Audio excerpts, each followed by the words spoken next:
네, 키워드를 읽는 시장입니다. 오늘은 IS의 김태성 본부장과 함께합니다. 본부장님 안녕하십니까? 네, 안녕하세요. 네, 드디어 엔비디아의 실적 발표가 네. 발표되었습니다. 자, 첫 번째 키워드 보죠. 엔비디아 실적 발표인데요. 본부장님이 보셨을 때 뭐 여러 가지 있었지 않습니까? 가이던스도 있었고 주당 순이익도 있었고 매출 총이익이 75%나 나왔고 네. 시장의 기대에 못 미친 부분이 도대체 어디입니까? 마진율이 아닐까 싶어요.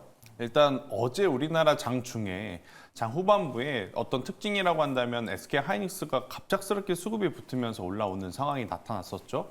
그러면서 이제 제약바이오 쪽에서의 이제 어떤 차익 매물이 좀 나왔었고, 그러다 보니까 많은 투자자분들이 엔비디아 실적에 대해서 개인 투자자들뿐만 아니라 외국인과 기관도 굉장히 긍정적으로 보고 있겠구나라고 느낄 수밖에 없었거든요.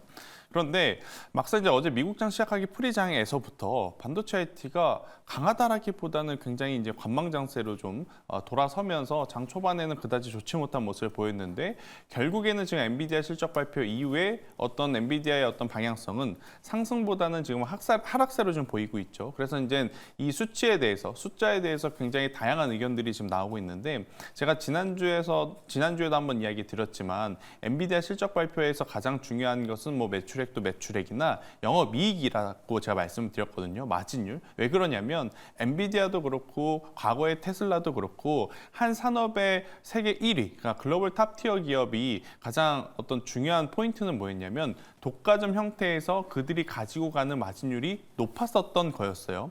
엔비디아도 마찬가지였죠. 올해 1분기도 그렇고 작년 4분기도 그렇고 굉장히 높은 매출액, 이것도 좋은 점수지만 여기서 이제 우리가 정말 와, 이 기업 대단하다라고 느꼈던 건 바로 마진율이었는데, 그 마진율이 조금 흔들리는 모습이 나왔던 거죠. 그러니까 마진율도 사실은 우리가 기대했던 시장의 컨센서스에 부합을 했습니다. 그런데 부합을 했는데 시장 컨센서스에도 이 레인지, 범위라는 게 있어요. 근데 그 범위에서 최상단이 아니라 최하단에 조금 부합하는 모습을 좀 보이다 보니까 아무래도 이제 이 부분이 어제 차익 매도의 어떤 좀 이유가 되는 그러한 상황이 아니었나라는 생각이 들고 있고, 그러면 이번 분기가 마진율이 안 좋으면 다음 분기에는 마진율이 또 좋아질 만한 이슈가 있을까? 여기에 지금 아직까지는 퀘스천 마크가 붙는 것 같아요. 우리가 이제 엔비디아도 블랙엘에 대해서 여러 가지 이야기를 했는데, 이 부분이 만약에 일정대로 진행이 되지 않는다면 결국 다음 분기에도 마진율이 올라가기보다는 오히려 또 정체가 되어 갈 수도 있다라는 생각이 좀 많았던 것 같아서, 아무래도 이제 엔비디아 바라보는 눈높이가 너무 높았던 것도 있고, 여기에 부합하는 숫자를 냈지만 결국엔 마진율이 조금은 시장에서는 미스가 아니었나라는 의견 드려보도록 하겠습니다. 엔비디아 이번 실적 분기 발표하면서 마진율이 어느 정도 나온 거죠? 일단 75% 정도 나온 거죠. 75%도 어마어마한 건데. 그 엄청난 거죠. 근데 기대보다는 뭐 그렇죠. 미디엄 값이었다, 뭐 이런 것이죠. 알겠습니다. 자, 내용을 보니까 또 매출의 거의 한 90% 가까이를 차지한 데이터 센터를 계속해서 증가한다고요. 그렇죠. 이 부분은 투자를 계속해서 하겠다는 거 아닙니까? 충분히 이제 이쪽에 대한 기대치는 높게 잡아도 저는 괜찮다라는 생각이 들어요. 사실 이제 데이터 센터라는 게 일반 소비자층, 그러니까 우리가 개인 투자자들이 실생활에서 참 보기 어렵다 보니까 그래, 데이터 센터를 통해서 돈을 많이 번다라고 하는데 참 체감이 와닿지 않는 게 좀 문제거든요. 애플 같은 경우에는 눈에 훤히 보이잖아요. 애플 돈 잘 벌었어? 그만큼 정말 아이폰이 이렇게 시장에 많이 널려 있구나. 그런데 엔비디아 돈 저렇게 많이 벌었는데 도대체 무엇으로? 데이터 센터라고 하는데 사실 그게 개인 투자자들 입장에서 확 와닿진 않는 그러한 상황인데요. 저 숫자와 퍼센테이지로 보면 굉장히 높은 지금 매출 비중이다라고 좀 보시면 될 것 같고, 이게 앞으로 계속 이 초격차 전쟁이 될 가능성이 높잖아요. 대다수 이제 빅테크 기업들과 이 플랫폼 기업들은 이 데이터 센터가 선택이 아닌 지금 필수가 되고 있는 상황이라서요. 이쪽에 대한 관심도는 저는 여전히 높게 좀 보셔야 될 것 같고, 이 데이터 센터에 대한 비중이 커지면 커질수록 저는 뭐 HBM이라든지 GPU라든지 지금 엔비디아에 대한 의존도는 당연히 높아갈 수밖에 없지 않겠는가. 그래서 이쪽에 대한 사업 증가는 당연히 엔비디아에게도 좋지만 또 이것을 영역을 확장을 해서 보면 우리나라 기업들에게도 충분히 기회가 될 수 있다. 이렇게 좀 해석을 하는 게 맞을 것 같습니다. 알겠습니다. 자, 이번 엔비디아의 또 실적 발표 Q&A 중에서 이 블랙웰에 대한 그렇죠. 얘기가 있었는데 당초에는 한 7월 달이었죠. 네. 근데 이게 이대로 가다가는 한 12월 달 실적이 찍힌다. 그렇다면 당연히 3분기 가이던스가 좀 하향 조정해야 될 텐데 실적 발표 이후에 아직 애널리스트들의 추정치가 나오진 않지만 3분기의 영업이익은 어떻게 될까요? 일단 영업이익률은 막 드라마틱하게 막 변화가 있을 것 같진 않아요. 그런데 이제 이번 3분기에서의 가장 큰 트리거가 될 수 있는 부분은 이제는 또 총 매출액이 된 것 같죠. 아무래도 이제 블랙웰 같은 경우에는 원래 이미 진작에 지금 납품이 됐었어야 됐거든요. 지난 1분기에 어떤 가이던스라든지 컨커를 통해서 우리가 들었을 때 기준으로는. 근데 이게 지금 지연이 계속 할 수 있다, 개선이 되고 있다, 납품을 할 것이다 라고 했었는데 결국은 지금은 안 되었던 것을 확인을 했고 가장 중요한 것은 이게 이 어떤 실적의 공백이 생기게 된 거잖아요. 지난 4분기, 1분기, 2분기 매출액은 엄청나게 지금 성장을 해왔습니다. 여기에 이제 마진율이 다소 좀 아쉬웠던 건데 다음 분기에 마진율에 대한 부분도 고민인데 하필 이 타이밍에 총 매출액까지 지금 투자자 입장에서는 불확실성으로 다가오는 상황이라서 이 블랙웰의 지연이 앞으로 엔비디아 주가의 좀 발목을 잡을 요인으로 조금 보여지는 상황이라 저는 조금은 더 떨어지는 칼날의 첫날이기에 추세를 확인이 좀 해야 되지 않을까라는 의견을 드리도록 하겠습니다. 알겠습니다. 자, 두 번째 키워드 보도록 하겠습니다. 자, 반도체 전반적으로 시계를 좀 넓혀볼까요? 네. 자, 엔비디아에 대한 걱정은 사실 뭐 걱정은 사소한 거다라고 생각 드는데 문제는 우리 반도체 주식 네. 또 섹터 산업입니다. 국내 반도체 오늘 흐름은 전반적으로 좋지 않은데 네. 뭐 실망 배불인가요? 그러니까 안 좋은 것도 안 좋은 건데 제가 앞서서도 한번 이야기 드렸지만 이럴 거라면 어제 왜 장후반부에 또 땡겨놓고 하락을 시켰는가. 아마 어제 장후반부에 살펴만 보시다가 아 진짜 반도체가 이제는 갈 때가 되었다라고 판단을 해서 소위 잘 나가는 종목군들 혹은 이제 계좌에 수익이 쌓여있던 종목군들 일부를 정리를 하고 반도체 쪽에 베팅을 하신 분들이 저는 많을 것이다라고 생각이 들어요. 그런데 하필이면 하루 만에 이렇게 급락하는 현상이 나타나다 보니 또 개인들은 또 패닉에 빠질 수밖에 없는 그런 상황이고 더 안 좋은 문제는 뭐였냐면 8월 5일날 블랙 먼데이 때 안 빠진 종목 없었습니다. 엔비디아도 빠졌고 SK하이닉스, 삼성전자도 빠졌습니다. 그 이후에 엔비디아 반등할 때 삼성전자, SK하이닉스는 어느 정도 따라 올라오긴 했어요. 그런데 우리나라 반도체 소부장주들 숫자가 찍혔음에도 불구하고 그들 올라올 때 따라 올라오지 못하고 이렇게 떨어질 때는 배수로 지금 떨어지는 모습을 좀 보이다 보니까 많은 투자자분들이 지금 힘들 수밖에 없는 상황. 이 기조는 하루 이틀 사이에 좀 개선이 되기에는 좀 어려울 수밖에 없죠. 그러니까 좋은 뉴스가 있어도 모자랄 판에 우리 어떻게 보면 대장주인 엔비디아 3분기까지도 지금 불확실성이 조금은 더 드리워지는 상황. 그렇기 때문에 저는 우리나라 반도체 소부장도 시간이 좀 필요하다. 이렇게 좀 보시면 될 것 같고요. 대신에 그 시간이 필요함의 역설적인 해석은 담을 수 있는 환경이라면. 그러니까 투자자 입장에 따라서 좀 다를 수 있는데 포트에 반도체 비중이 많지 않다면 혹은 현금 여력이 있다면 역설적으로 지금의 가격은 천천히 매수할 수 있는 타이밍은 저는 맞다라고 생각이 들어요.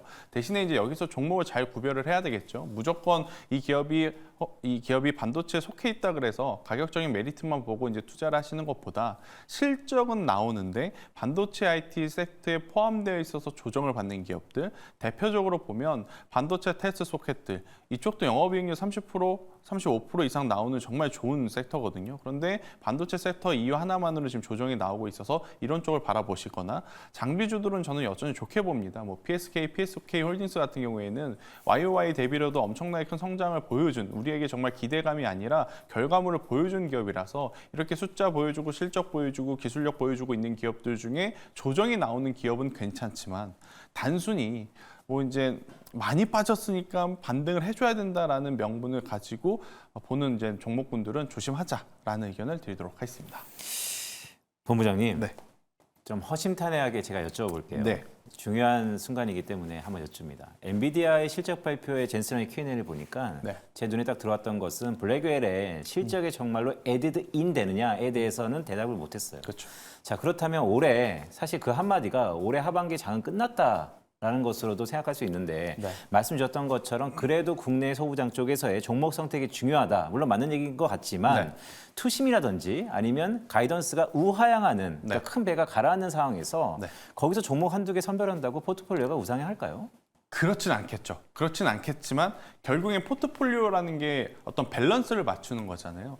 자, 그러면 결국 반도체 IT 끝난 것인가? AI 끝난 것인가? 끝은 아닙니다. 엄청나게 빨리 뛰어왔다가 지금 잠시 이제 쉬는 시간이라 물도 좀 마시고 스트레칭도 지금 해야 되는 구간이라 저는 욕심을 내지 말자라는 거예요. 그러니까 이 기업이 무조건 다음에 간다라고 이제 생각하시기보다는 다음에 가긴 갈 건데 그 기간을 어느 누구도 장담할 수는 없잖아요. 그런 상황이기에 저는 천천히 담아내는 전략, 그러니까 스케줄을 좀 잘 조절을 하셔야 될 것 같아요. 그러니까 올해 상반기만 하더라도 반도체와 전력기기는 가지고만 있으면 수익을 주는 종목이었어요. 그러다 보니 반도체는 아마 많은 투자자분들이 조금은 빠르게 좀 생각을 하실 것 같은데 앞서서 이제 앵커님이 이야기하셨다시피 지금 대장주가 조금씩 불안한 지금 모습을 좀 보이고 있어서 그때만큼의 속도는 안 나올 수 있음을 인지를 하고 천천히 담아내는 전략이 지금은 좋다라는 의견 드리도록 하겠습니다. 알겠습니다. 자, 그럼 마지막 키워드 보도록 하겠습니다. 자, 아직은 그래도 희망의 불씨를 놓지 말자라는 해석으로 저는 들립니다. 자, 삼성전자 얘기 좀 해보겠습니다. 약속의 시기입니다. 저는 이번 주에 삼성전자가 본 깜짝 서프라이즈가 있을 거라고 봤는데 생각보다 좀 지연되고 있고요. 그렇죠. 자, 퀄테스트 통과가 웬 말입니까? 이미 했어야 되는데. 근데 이 퀄테스트 통과 하나 갖고도 지금 호재다 이렇게 인식하는 부분이 많은 것 같아요. 삼성전자, SK하이닉스 뭐 진부한 싸움이긴 합니다. 그런데 삼성전자 이벤트가 좀 더 남아있다는 측면에서 계속해서 주목해야 될까요?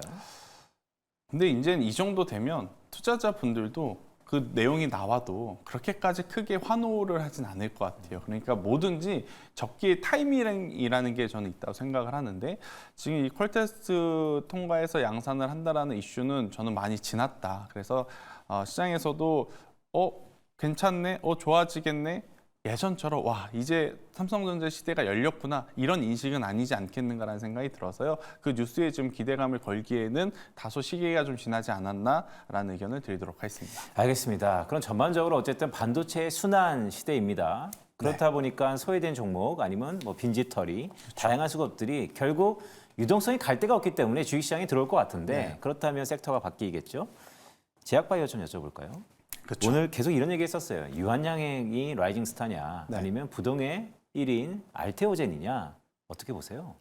유한양행이 라이징 스타라고 표현을 하는 게 맞죠. 그러니까 어제의 그 상승세가 저는 참 대단하다라고 생각을 했거든요. 근데 그리고 이제 오늘도 또 추가적인 상승. 사실 오늘 이제 시장을 제가 바라보면서 좀 걱정을 했던 게 엔비디아 때문에 일단 지수는 좀 안 좋은 상태에서 동시 효과를 봤는데 자, 반도체 IT의 부재를 과연 제약바이오나 2차 전지가 잘 메꿔줄 것이냐 이게 관건이었어요. 근데 이걸 너무나 완벽하게 메꿔준 게 바로 저는 유한양행이 아니었나라는 생각이 들어서 저는 유한양행이 현재 구간에서 신규 매수는 당연히 부담이 되겠죠. 그리고 이제 추가적인 상승에 대한 여력도 그렇게까지 지금 많지는 않아 보여요. 대신에 이 구간에서 크게 밀리지 않고 잘만 버텨준다면 지금 제약바이오 7월달 들어오면서 7월달, 8월달 굉장히 좋은 모습을 보였던 기업들 많거든요.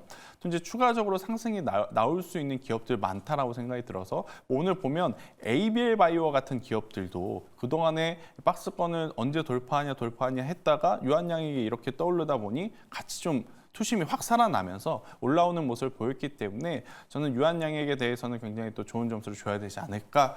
그리고 시장에 어떤 주도를 하면서 이끌어 간다라기보단 그냥 그 자리에만 잘 있어줘도 저는 제약바이오 쪽의 투심은 굉장히 긍정적으로 바뀔 수 있다는 의견을 드리도록 하겠습니다. 알겠습니다. 자, 그럼 마지막 질문 드리도록 하겠습니다. 반도체 순환시대 반대급부로 제약바이오가 모멘텀이 왔다라는 말씀 주셨어요. 탑픽이 있다면 어떤 게 있을까요? 앞서 이제 이관희 대표님 종목 보고 저도 흠칫했는데 그러네요. 네, 동일 종목이에요. 그러니까 GI 이노베이션을 좀 가지고 나왔는데요. 그러니까 이 기업은 두 가지의 이제 특징이라고 좀 보시면 될 것 같습니다. 그러니까 알러지 쪽이라고 하는 분야도 하고 항암 쪽에 대한 분야도 하고 있기 때문에 어떻게 보면 대중성과 기술성을 모두 이제 잡을 수 있는 기업이다라고 좀 보시면 될 것 같고 신규 상장한 지 얼마 안 된 기업이기 때문에 사실 이제 자금에 대한 부분이 가장 중요한데 자금 조달을 이미 마쳤기 때문에 혹시나 있을 유상증자 라든지 증자의 압박에서 저는 벗어난 기업이 아닐까라는 생각이 들어요. 그래서 저는 지아이노베이션 현재 구간 굉장히 매력적이다 생각이 들고 있고요. 최근에 이제 유한양에 많이 이야기하잖아요. 이쪽과도 이제 계속 좋은 링크가 있는 기업이기도 하고 이제 오픈 이노베이션이라고 하는 이제 플랫폼을 통해서 외형 성장 충분히 더 기대해 볼 수 있는 기업이라 저는 지아이노베이션이라고 하는 기업도 우리가 한번 살펴봤으면 좋겠다는 의견을 드려보도록 하겠습니다. 가격 전략이 있다면 어느 정도 있을까요? 네, 일단 오늘 종가까지는 저는 기다려야 될 것 같아요. 오늘 장중에 또 2차 전지냐 제약바이오냐 수급의 공방도 좀 있을 것 같아서 지금 시간에 이제 공략을 하시는 것보다 종가에 한번 매수를 하시는 게 좋을 것 같고요. 손절 라인은 12,000원, 만약에 추가적으로 상승 시에는 1차는 15,000원, 15,000원 돌파 시에는 17,000원까지 한번 봐보시는 것도 괜찮다는 의견 드려보도록 하겠습니다. 알겠습니다. 오늘 글쎄요 종목을 전문가로 했던 이건희 대표와 또한 대담을 전문가로 했던 김태성 본부장의 GI 이노베이션이 공교롭게 교집합이었다라는 말씀을 드리면서 오늘 ISL 김태성 본부장과 함께했습니다. 본부장님 고맙습니다. 감사합니다.